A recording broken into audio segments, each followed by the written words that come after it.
Welcome back to Cossy Arsenal Podcast. My name is Cossy. Welcome back to a brand new video. Arsenal beaten Nottingham Forest 2-1 on match day 1, and Arsenal have started their title charge in a very strong way. Good game, very good performance from a couple of players. Declan Rice, that is why we signed him. Such good performances. We've seen Saka, the Saka we know. We've seen the Gabriel Martinelli we know. And I thought those two boys were actually very, very good. Let me know in the comment box below, who was your man of the match in this game? Couple of options to choose from. I thought Rice was very good, trying a couple of shots, winning the ball back as well. His engine in midfield, we are starting to see. Saka, the goal was an absolute beauty. So let me know, does that make him your man of the match? But then I also thought it kept on causing problems for Nottingham Forest on the right hand side. Gabriel Martinelli running and always trying things out. He's a very good player. So those are my three options. Probably with Thomas Partey. I think with Thomas Partey as well, because Partey standing out at right back, inverting into midfield. I really thought he had a very good dominance, on the game, especially in the first half. Second half, I thought, fell off a little bit, but he was still all right. So let me know in the comment box below. And what did you make of Gabriel Magalhaes being dropped from the starting 11 this afternoon? Right, let's get this one to 500 likes and let's dive into my match reaction. Now, I think the highlight of the game is in the first half. Steve Cooper and his men came to make sure that they don't get humiliated. They came to make sure that it is hard for Arsenal, and they just did. They played the back five. They were compact. They closed all the spaces. So they told Arsenal, if you're really that good, if you're really, really good as people say, you've got to open us up. And that is what we've actually done. This has been a very good game, in my opinion. Look, you look at the numbers. Arsenal 79% ball possession, 15 shots on goal, 7 on target. So the game was totally dominated by Arsenal. But what Nottingham Forest did, and what many Nottingham Forest fans will actually love, is they didn't get humiliated. They kept in shape, and whenever Saka was in the penalty area, there were two players. Whenever Saka had the ball, there were two players on him, until he managed to find a yard of space and score a beauty. We're going to talk about the beauty itself. And is Saka maybe the best winger in the best right winger in the world right now? I mean, he could be the best right winger in the world. But in that first half still, we saw a little moment of brilliance from Gabriel Martinelli. And that is what it was going to take to win the game. Because aside from those two chances, how many other chances did Arsenal really miss? Maybe that shot outside the box from Declan Rice, that shot inside the box from Rice as well, that really doesn't get on his boot very well. We barely created those glamorous chances that we know Arsenal can create. We barely, created those huge amounts of chances that we know Arsenal can create. And of course, they did a very good thing.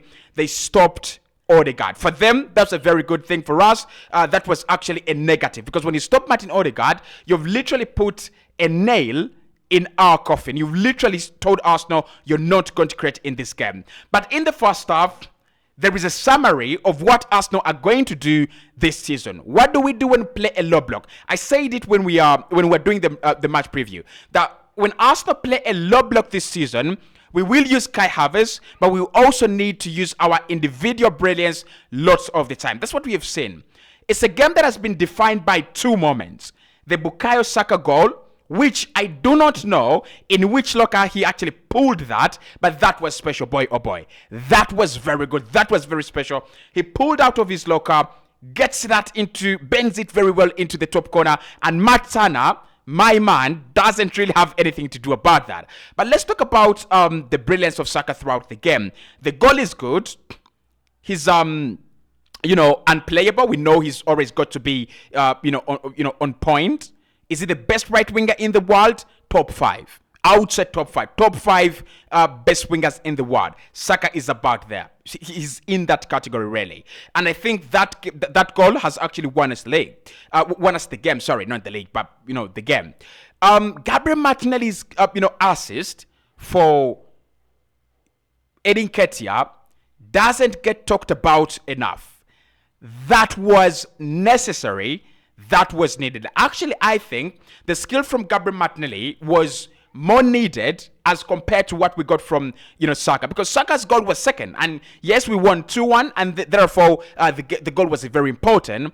But the assist, the skill broke Nottingham Forest down. It is very different to score against a team that is trailing 1-0 as compared to scoring against a team that is in shape and still has that 0-0 draw. So, and up until that time, Arsenal did everything. We passed the ball, we arrived at the penalty area, but we couldn't do anything. And Martinelli just said, how about I create something different? We are going to need a lot of that this season. We're going to need a lot of such this season. Moments where players go, I can create the difference. I can be your difference. I can be, the difference maker in this scenario. And that's what Gabriel Martinelli did. The skill is Brazilian, and he is Brazilian. You expect him to do that. But huge credit to Edin Ketia. Huge credit to Edin Ketia. Because when he gets that ball, it's actually not over.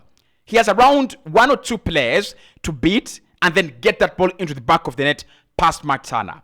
And I think the quick fit, the decision making from Eddie has been very good. He picks up the ball. He decides, I'm going to take off one and hit that ball into the back of the net. Nailed it. He absolutely nailed that. And it was a very, very good goal. So for me, the performance, that is a 10 out of 10 performance. There is a downside that I'm going to talk about: goals. Where are our goals really going to come from? All right? We're going to talk about Trossard. He needs to play more games. Like, to be honest. Now, my man of the match in this game has been Declan Rice. For 1 or 2 reasons. He might not have sent a statement by scoring a goal, but he has sent a statement to the Premier League and all the opponents we're going to play that this Arsenal midfield is different. This Arsenal midfield is high class and high level. The way he wins the ball back, like he's such a huge guy, formidable figure, but the way he wins the ball back is absolutely crazy and out of this world. He's one of those players that literally just stand there and the ball comes to them. His interception is good, but the way he anticipates and predicts where the ball is going to be, it is class. It is pure class. Man of the match for me in this game. He has done everything you want him to do. Get into forward areas, get those shots, in behind. I thought he was a little bit unlucky not to score. Like Matana, where did he pull those saves? In which locker was he keeping those saves? Because they were actually very good. 2 shots on target from Rice, a couple of interceptions as well. The passing was elite. He has already started forming the partnerships and the relationships with the likes of Saka, Martinelli, Odegaard. You can see when he picks up the ball, everyone gets into their place because they know the guy who has the ball can find them, but also the guy who has the ball literally is not going to give it away as sloppy as anyone actually would who doesn't have the quality of Rice. But the other thing I've seen with Declan Rice is he's a leader. You've seen so many times in this game him trying to direct a player, go there, mark that one, try to do this. That you need that. You need that on a daily basis because games are won through 90 minutes. Actually, these days games are going to be won and are not going to be won until 100 minutes. Can you believe that the total of the minutes we played today has been 100? 3 added on in the first half, 7 added on in the second half. So you need a player like Declan Rice, a leader who's literally going to tell players, come on, let's go, get into position. You're not marking him, get tighter, do this and do that. And I think we've got that mind now. In this game, we have seen the entire profile of Rice. Yes, he's not nailed it in terms of, getting into goal scoring positions and scoring, but he's just shown us what his game is all about. Defensively, astute. Offensively, clean. I've predicted he will score 6, and I'm not changing my prediction even after this game. I think very good player.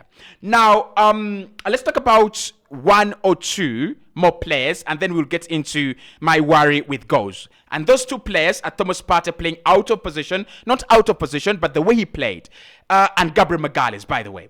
So Partey played at right back, started out at right back, inverting into midfield, okay? Started out at right back, inverting into midfield, and I thought he really looked good in those scenarios. My problem with that is the way we had Alexander Zinchenko last campaign, the way we had Zinchenko being targeted, Nottingham Forest look to target Thomas Partey, especially Morgan Gibbs-White. And they know he doesn't have the pace. They know he doesn't have those, quick feet of a right back. So they will always try to exploit him. But anyway, I thought Partey had a very good game. I thought, the first half, he was purely very good. And I hope he can actually continue. Is there a scare for Gabriel Magalhaes? Probably not. Now that Julien Timber has picked up that kind of injury, maybe he's going to be all right.